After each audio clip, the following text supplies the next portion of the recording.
Well, we had a staff day this week where Jim and I and the rest of the staff here at Cornerstone just got away to pray for a day. And so we went up to Rocky Peak Church because their property's a little nicer. We have a nice view here of Penny Pinchers and the train, but we went up to Rocky Peak, just kind of overlook the valley and just think about the majesty of God and just praying for one another. And so different staff people were asking me throughout the day, how can I pray for you? And it seemed like the same thing I kept coming back to was I was telling everyone, you know what? Pray that God would help me say no more often. It's like I want to do everything. Every time someone wants something, it's like my immediate response is, yeah, I'll do it. I want to help, but you know what? There's only so much time in the day. And something that I'm learning, every time you say yes to something, you're saying no to something else. Because you're crowding something else out of your schedule. And while all these things may be good, there's nothing sinful about saying yes to these things, but it becomes that when you're doing all these good things and yet you're neglecting the best things, the most important things. And we do this in our lives. We say yes to so much that we end up crowding out the very things that ought to be priority in our lives. And usually the first one that gets crowded out of our lives is God. Because he's not down here on earth physically, screaming in your face, I need your time, give me your resources, serve me, do this, do that. And so we fill our times with all the other things, and we crowd God out.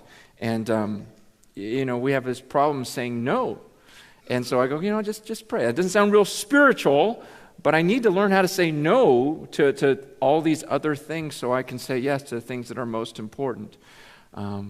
Our inability to say no, we see it when we go to Costco, to pick up 2 or 3 items, right?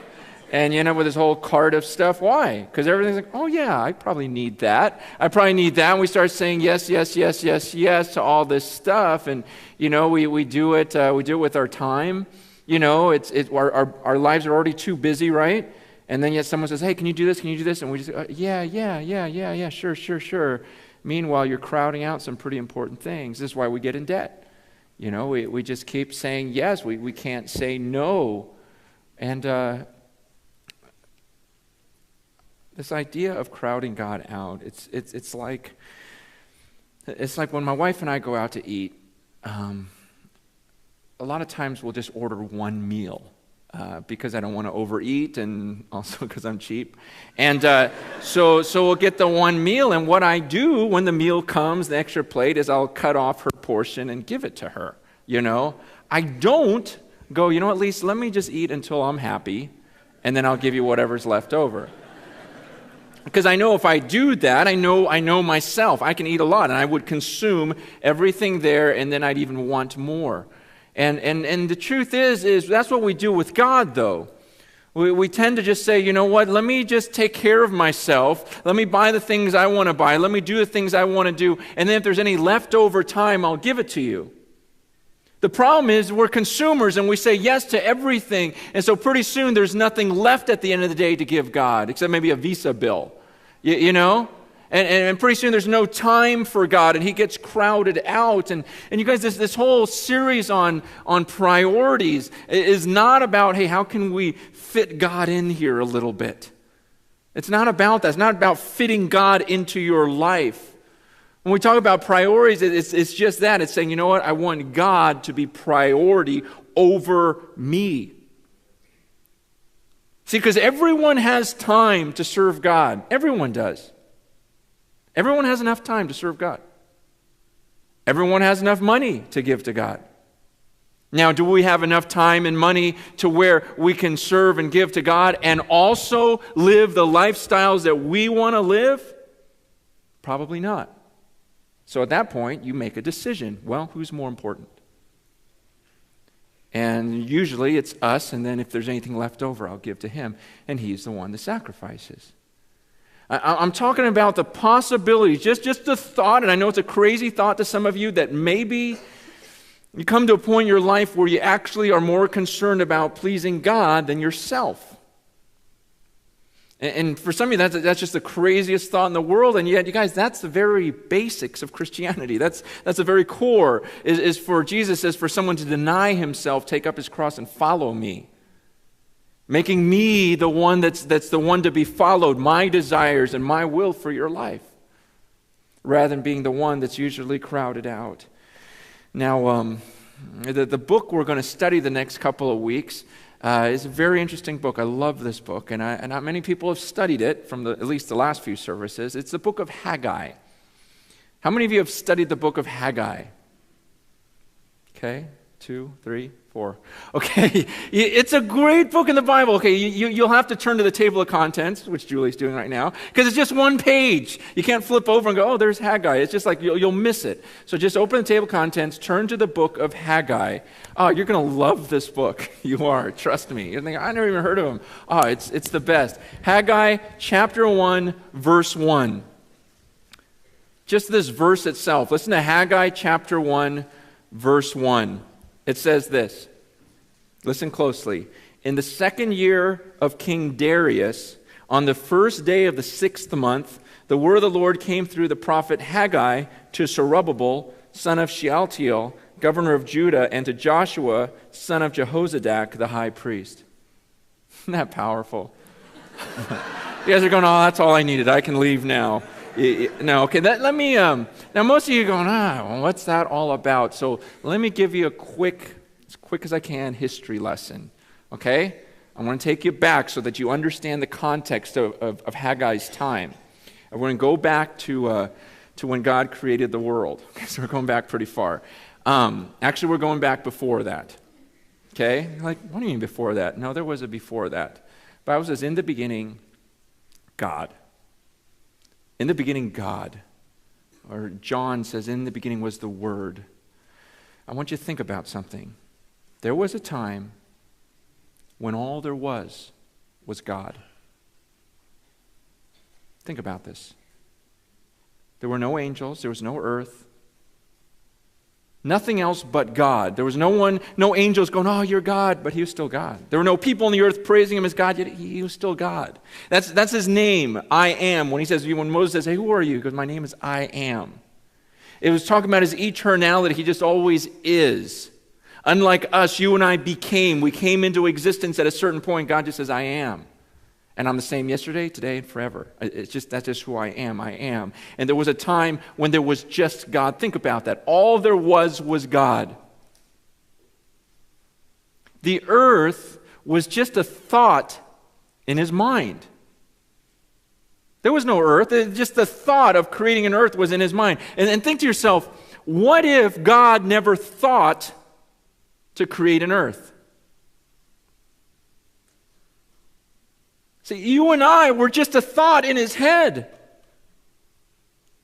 I think I'll create Chris. I think I'll create Rob. I think I'll create Morgan.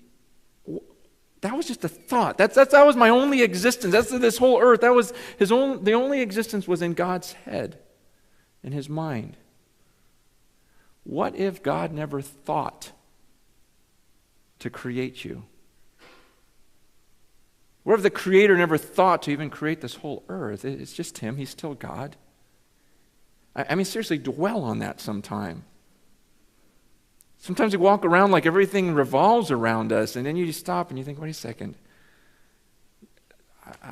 This earth didn't even exist. It was just in the thought of God, in the mind of God. And God thinks to create a world, so he creates this world. He creates these people. He creates Adam and Eve. They populate the earth, thousands of people, and God gives them some commands and says, this is the way I want you to live. God says, okay, look, here's this earth. I made it. I made you. Here's how I want you to live. The people hear God's laws, and they don't like it because we don't like restrictions. We don't like to be under anyone's authority. So they began to rebel against this God.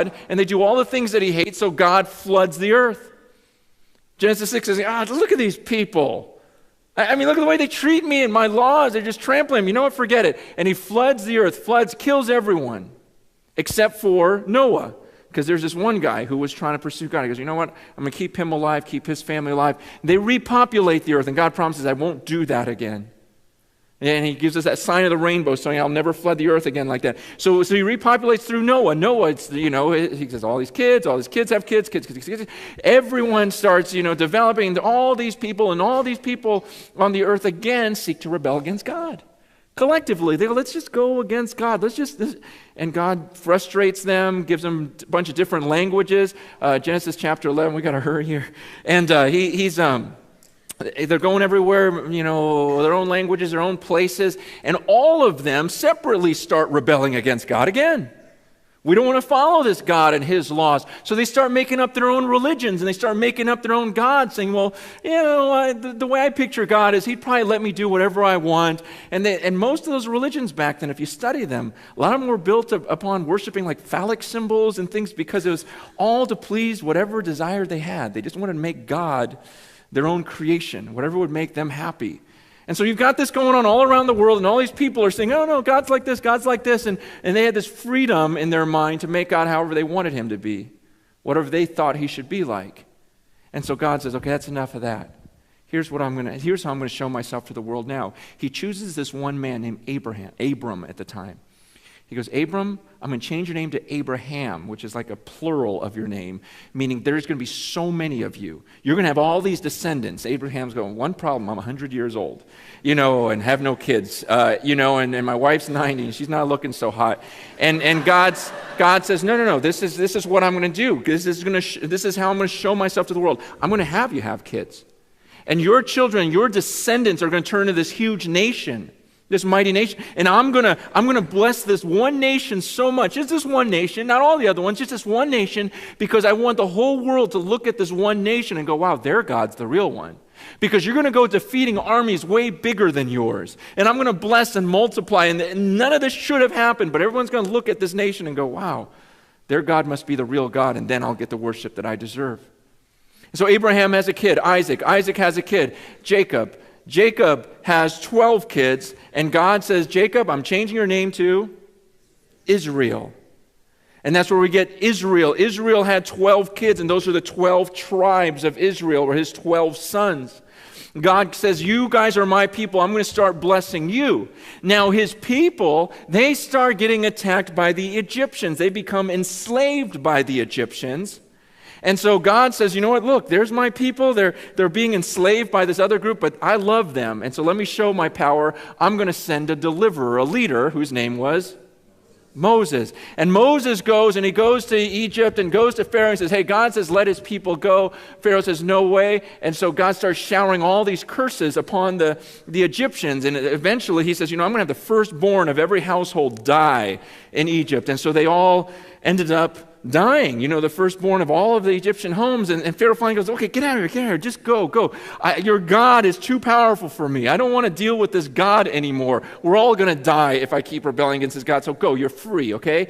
So the Israelites, they run, they're free, God saved us. And then Pharaoh changes his mind and goes, no, wait a second, I want those guys back. They start chasing them, and the Israelites are backed up to the Red Sea, and they're like, what do we do now? And Moses touches the Red Sea, and it parts, and so the Israelites are able to walk through, God's people are able to walk through the Red Sea, and then once they get to the other side, Pharaoh's army's pursuing them, and God drowns them all in that sea, and the people again, woo, we're free. God got us through this.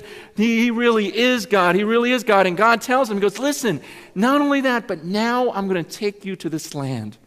I'm going to take you to the greatest land I promised to Abraham, Isaac, Jacob, and now you guys are going to get to go there because you're my people, and we're going to be this great nation, and their people are all fired up, and they send some spies out to the land that God was going to take them to, and the spies come back and go, we saw the land, it's beautiful, it's everything God said it would be, but there's these really big guys over there. There are these giants, and I don't think we can beat them. And God's going, wait a second. I just slayed the firstborn of all Egypt. You saw me do that, right? You saw all the plagues I put on them. You saw how I split the Red Sea wide open. And now you're thinking, I can't defeat these guys for you? He goes, you know what? I'm tired of you. I'm just sick of you. And so this is what I'm going to do. I'm going to have that whole generation die. That's my answer to a lot of things. I'm going to have that whole generation of you. I'm just going to have you die.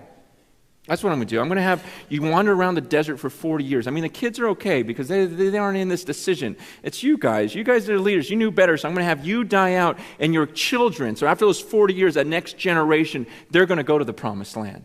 And so under Joshua, they're taken to this promised land. They get to the land, and sure, it's beautiful. They conquer all the people just like God said they would, and Israel becomes just powerful. After a while, Israel goes, well, this is great, but God, we'd love to have a king. And God's going, I'm your king. They're like, yeah, but we want like a man. And God's like, oh, gosh, you're driving me crazy, but okay, fine. You want a man? Here's Saul. You like him? He's nice, big, handsome, everything else. He'll be your leader. He'll be your king. Now, Saul was a terrible king, just an evil king. And so God takes a blessing away from him, raises up another guy, David. Now, David was a good king. Yeah, he was a murderer and adulterer, but God still called him good, which is comforting, right? If you killed a couple people this week. And he goes, okay, but he's still mine. I forgive him, and he loves me. And so David is king of Israel, and Israel flourishes. Then David has a son, Solomon. Solomon takes over the kingdom. And God tells Solomon, I want you to build a temple for me there. You're the one that's going to build me a temple right there in Jerusalem, right there on that Temple Mount. I got all the specs and everything else, and he just builds the most beautiful, amazing temple. And God says, this is where I'm going to dwell on the earth. This is going to be like the center of the earth. This is everything. I'm going to put my name, I'm going to put my glory. You put that Ark of the Covenant in the temple. You put that Ark I told you to make. Put it in there. Put the 10 Commandments in there. Put it, and my glory is going to fill that place. And everyone's going to know you don't mess with the temple. You don't mess with the people of God. And so that's what happens during Solomon's reign. The temple is built. Solomon has a son, Rehoboam. Things kind of go on for a little bit, but then there's a division in Israel. And they start fighting. And suddenly there's half of the people take, half of Israel, and the other half go north, under this guy named Jeroboam. And so now suddenly the kingdom of Israel is divided between these two leaders. And in the midst of all that, they start wandering into their sin again. The northern kingdom was really bad. They didn't have any good kings, it seemed like. Everyone was just rebelling against God. They had any good going on there. And so God has this group of people called the Assyrians, this army. You may have heard of them. The Assyrians come and they attack that northern kingdom around 722 BC. They attack them, carry them off. And so now they take that northern kingdom out of the promised land. The southern kingdom hangs tough there. The southern kingdom of Judah under a king Hezekiah, Assyrians try to attack them, but he's a follower of God. And so he keeps them strong, and they're okay for a while, but then things happen, kings keep changing, and eventually the Babylonians come, about 100 years or so later. The Babylonian Empire comes and takes over, gets the southern kingdom of Israel out. And so now the Jews are all out of Israel. The Babylonians, they're under captivity under them. They're away from their land. After the Babylonian Empire comes the Persians. Now, under the Persians, there's a king named Cyrus. King Cyrus says, you know what? I'm going to let you guys go back to your land. I'm going to let you guys go back to your land. So Cyrus allows the governor of the people, who was Zerubbabel, and their high priest Joshua lead them back into the land. And so the people are back here now, okay? And so then after Cyrus comes Darius, and Darius, during that time, that's where we pick up the story in Haggai. Haggai comes and speaks to Joshua, Zerubbabel, and the people and says, hey, I've got a message for you guys from God. Okay? You got it? Okay, so that's where we are in Haggai 1 now. Okay. Now, I left out a lot, okay? So don't go, I don't have to read the Old Testament now. No, I left out a lot. Okay, so here they are. They're in the land. The temple's been destroyed. Solomon's beautiful temple was destroyed by the Babylonians, that place. And so in verse 2, God has a message for these people. And the Lord Almighty says, these people say the time has not yet come for the Lord's house to be built. Okay, God's responding, and he's saying, you know what? You people, I put you back in the land, but you're making the statement saying, it's just not time for the Lord's house to be rebuilt right now. Okay, you got that? So they're going, it's just not time to rebuild the temple. And so God's response to that in verse 3 is this. He says, then the word of the Lord came through the prophet Haggai. Is it a time for you yourselves to be living in your paneled houses while this house remains a ruin? It's a bit of sarcasm there, where God goes, so it's not time to build my temple, but it is time for you to build your own house though, right? Your nice little paneled houses. The paneled house was the idea that in their interior was this crafty woodwork. I mean, it just basically meant they're living in luxury. And God goes, that's really interesting that you go, it's not time to build my house, yet you knew it was time to build yours? While mine remains a ruin? He goes, interesting, you didn't hear a call to rebuild my house, but did you hear a call to rebuild yours?